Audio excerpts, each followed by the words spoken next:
श्री गणेशाय नमः। श्री सरस्वतये नमः। श्री सद्गुरु चरण कमलेभ्यो नमो नमः। ओम नमो भगवते वासुदेवाय। श्री राधा कृष्णाय नमो नमः।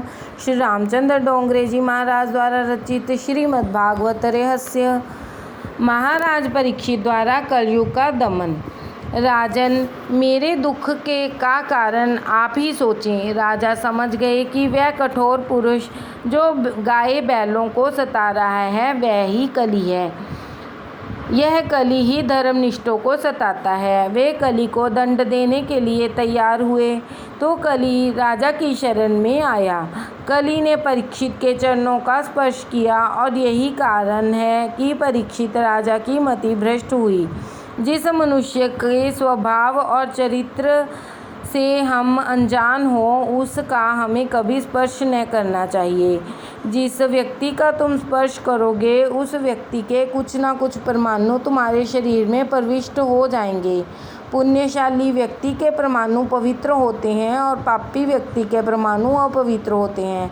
जैसे व्यक्ति का स्पर्श करोगे वैसे व्यक्ति के परमाणु तुम्हारे शरीर में घुस जाएंगे। परीक्षित राजा ने कली को स्पर्श करने दिया तो उनकी बुद्धि में विकार आ गया। राजा जानते थे कि कली है, अपवित्र है, सो उसे दंड देना चाहिए। दुष्टों को दंड देना राजा का धर्म है। फिर भी उन्होंने कली के प्रति दया जताई। उन्होंने कली से कहा कि मैं तुझे मारूंगा नहीं, किंतु तू मेरे राज्य की सीमा से बाहर चला जा। मेरे राज्य में तेरे लिए कोई स्थान नहीं है। कली ने राजा से प्रार्थना की और कहा कि मैं अब कहाँ जा सकता हूँ। तो परीक्षित ने उसे 4 स्थानों में रहने की अनुमति दी: द्यूत, मदिरा, नारी संग और हिंसा। इन 4 स्थानों पर क्रमशः असत्य, मद, आसक्ति और निर्दयता, ये 4 अधर्म रहते हैं। जुए और सट्टे का धन जिसके घर में आता है वहाँ साथ साथ कली भी आ जाता है। जहाँ सट्टा वहाँ बट्टा दाग, और यह बट्टा जीवन में पक्की तरह लग जाता है। कई लोग ऐसे भी हैं जो जुए और सट्टे में कमाते हैं और फिर उस धन से दान देते हैं। वे मानते हैं कि चलो दान किया और मेरी शुद्धि हो गई, परंतु यह सब व्यर्थ ही है। यह सब अनीति का धर्म है। ऐसे धन के दान से कभी जीवन शुद्ध नहीं होता। अधर्म का धन प्रभु को स्वीकार्य ही नहीं। शास्त्र निषिद्ध भोज्य वस्तुएं जहाँ खाई जाती हैं, जहाँ जानबूझकर हिंसा की जाती है, वहाँ कली अवश्य रहता है। इन 4 स्थानों की प्राप्ति होने पर भी कली को संतोष न हुआ। उसने राजा से कहा कि ये 4 स्थान तो गंदे हैं, कोई अच्छा सा स्थान मुझे रहने को मिले तो ठीक है। तो परीक्षित ने उसे स्वर्ण में रहने की अनुमति दे दी।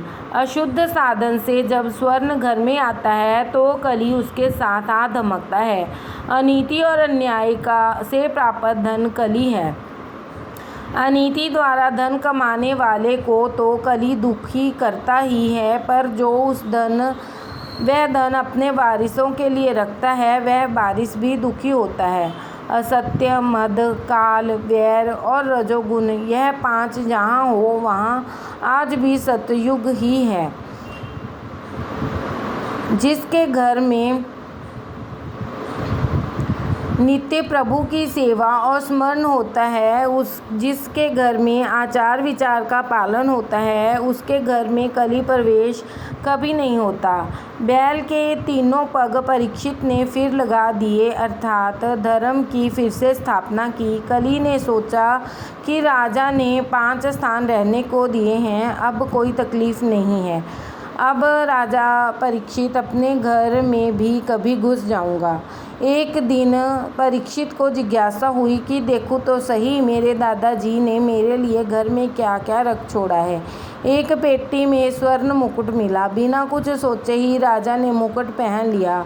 यह मुकुट तो जरासंध का था। जरासंध के पुत्र ने सहदेव से वह मुकुट मांगा था कि मेरे पिता का मुकुट दे दो। मुकुट लौटाने की सहदेव की इच्छा न थी।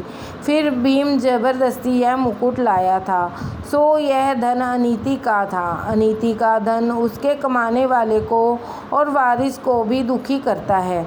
इसलिए उस मुकुट को पेटी में बंद करके रखा गया था। आज परीक्षित ने देखा तो उसे पहन लिया। वह मुकुट अधर्म से लाया गया था, इसीलिए उसके द्वारा कली ने परीक्षित की बुद्धि में प्रवेश किया। इस मुकुट को पहनकर परीक्षित राजा वन में शिकार करने के लिए गए। यहाँ एकदा शब्द का प्रयोग किया है। राजा वैसे तो कभी शिकार करने के लिए जाते नहीं थे, किंतु आज गए हैं। अनेक जीवों की हत्या की। मध्याह्न काल होने पर राजा को भूख और प्यास सताने लगी। उन्होंने एक ऋषि का आश्रम में प्रवेश किया। शमीक ऋषि समाधि में लीन थे। कोई संत जब ध्यान में बैठे हों तो वहाँ मत जाना। यदि जाना पड़े तो प्रणाम करके लौट आओ।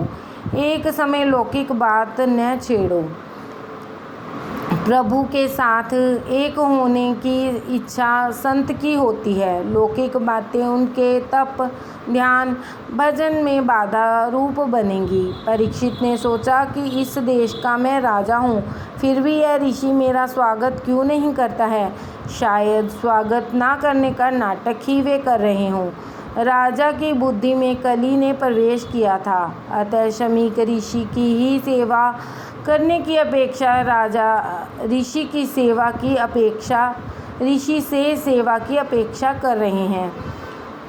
उन्हें दुर्बुद्धि ने आ घेरा। उन्होंने एक मरा हुआ सांप शमीक ऋषि के गले में पहना दिया।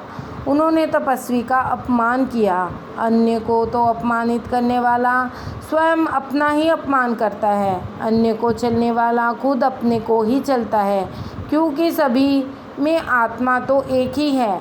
राजा ने शमीक ऋषि के गले में जो मरा हुआ सांप पहनाया, किंतु ऐसा करके उन्होंने अपने गले में तो मानो जीवित सांप ही पहन लिया। सर्प काल का स्वरूप है। सर्प साक्षात काल का स्वरूप है। सभी इंद्रिय वृत्तियों को अंतर्मुख करके प्रभु में स्थिर हुआ ज्ञानी जीव ही शमीक ऋषि है। ऐसे ज्ञानी जीव के गले में सर्प पहनाने का अर्थ है काल को मारना। जितेंद्रिय योगी का काल स्वयं मरता है, अर्थात काल उसे प्रभावित नहीं कर सकता। राजा का अर्थ रजोगुण में फंसा भोग प्रधान विलासी जीव ऐसे के गले में सर्प लटकाता है, अर्थात जीवित सर्प उसके गले में है। राधे राधे। राजा परीक्षित को श्रृंगी ऋषि का श्राप। शमीक ऋषि के पुत्र श्रृंगी ने जब यह बात जानी तो वह क्रोध से भड़क उठा कि ऋषि का अपमान करने वाला यह राजा क्या समझता है अपने मन में। उसने सोचा कि ब्रह्मतेज अब भी जगत में विद्यमान है, मैं राजा को श्राप दूंगा।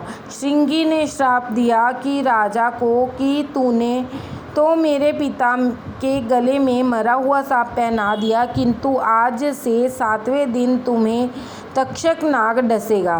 परीक्षित ने अपने सिर से मुकुट उतारा तो तुरंत उसे अपनी भयंकर भूल का भान हुआ। मैंने आज पाप किया, मैंने मतिभ्रष्ट होकर ऋषि का अपमान किया। जब मति भ्रष्ट हो जाए तो मान लो कि कुछ न कुछ अशुभ अवश्य होगा। पाप हो जाए तो उसका विचार करके अपने शरीर को सजा दो। भोजन करने से पहले सोच लो कि मेरे हाथों से कुछ पाप तो नहीं हो गया है। जिस दिन पाप हुआ है उस दिन अनशन करो, तो फिर कभी पाप नहीं होगा।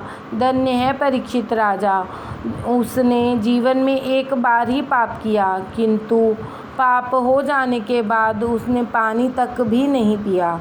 ऋषि कुमार द्वारा दिए हुए श्राप की बात सुनकर उसने सोचा कि अच्छा हुआ कि मुझे मेरे पाप की सज़ा मिल गई।